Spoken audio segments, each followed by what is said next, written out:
भारत की लोक कथाओं में ना एक से बढ़कर एक डरावनी कहानियां हैं। लेकिन कुछ किस्से ऐसे होते हैं जो पीढ़ी दर पीढ़ी सुनाए जाते हैं और जिनका खौफ कभी कम नहीं होता। चलिए आज एक ऐसी कहानी की परतों को खोलते हैं जो बहुत ही अनोखी और डरावनी है। कहानी की शुरुआत होती है बस इस एक लाइन से।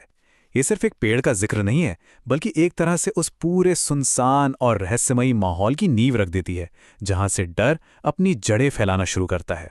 तो हर डरावनी कहानी में ना एक ऐसी जगह होती है जिसका एक दोहरा चेहरा होता है। इस कहानी में वो जगह है ये बरगद का पेड़। दिन में तो ये बस एक पेड़ है, लेकिन रात होते ही इससे एक अनजाना सा अजीब सा डर पैदा होने लगता है। दिन और रात में इस पेड़ के आसपास का माहौल बिल्कुल ही बदल जाता है।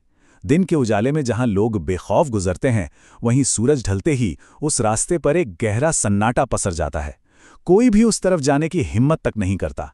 और इस पूरे डर की वजह सिर्फ एक ऐसा वजूद जिसे पूरा गांव चुड़ैल के नाम से जानता है और जिसके किस्से हर किसी की जुबान पर हैं।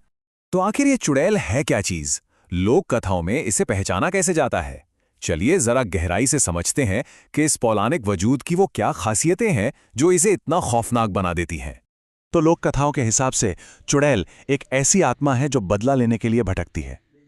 ये कोई आम भूत प्रेत नहीं है, नहीं, बल्कि एक ऐसा साया है जो अपनी मौत का बदला लेने के लिए किसी खास जगह, जैसे कि इस बरगद के पेड़ से बंधा होता है। कहानी में चुड़ैल को पहचानने के कुछ पक्के तरीके बताए गए हैं। पहला तो ये कि वो अक्सर रात के सबसे गहरे पहर में दिखती है। हमेशा सफ़ेद साड़ी पहने हुए और उसके बाल लंबे और खुले होते हैं, जो अक्सर उसके चेहरे को ढके रहते हैं। लेकिन इन सब के अलावा एक ऐसी पहचान है जो सबसे ज़्यादा डरावनी और कह सकते हैं कि अचूक है। एक ऐसा संकेत जिसे देखकर किसी के भी होश उड़ जाएं। कोई अंदाजा लगा सकता है कि वो क्या है? वो हैं उसके पैर, जो हमेशा हमेशा पीछे की ओर मुड़े होते हैं। जी हां, उल्टे पांव। यही उसकी सबसे बड़ी और सबसे खौफनाक पहचान है। और ये सिर्फ कोई अजीब बात नहीं है। कहानी ये कहती है कि जो इस पहचान को नहीं समझ पाया, उसकी जान चली जाती है। ये एक ऐसी गलती है जिसकी कोई माफ़ी नहीं है। अब कहानी में एंट्री होती है मोहन नाम के एक शख्स की, जिसका सामना इसी चुड़ैल से होता है। और ये मुलाकात बेहद ही खौफनाक थी। उस रात मोहन के साथ जो हुआ वो एक के बाद एक घटनाओं का एक भयानक सिलसिला था। देर रात खेतों से वापसी, अंधेरे में मदद के लिए एक औरत की पुकार, बुजुर्गों की भूली हुई चेतावनी और फिर एक ऐसे खौफनाक सच का सामना जिससे वो बस भागना चाहता था। मोहन को गांव के बुजुर्गों की वो पुरानी सीख अचानक याद आती है, रात में किसी रोती हुई औरत पर कभी भरोसा मत करना। लेकिन उसकी दया उसकी समझदारी पर भारी पड़ जाती है। वो औरत बालों से अपना चेहरा छुपाए हुए थी और घर तक छोड़ने की मिन्नत कर रही थी। मोहन बेचारा तरस खाकर उसके करीब चला गया और तभी उसकी नजर उस औरत के पैरों पर पड़ी और बस उसके तो होश ही उड़ गए।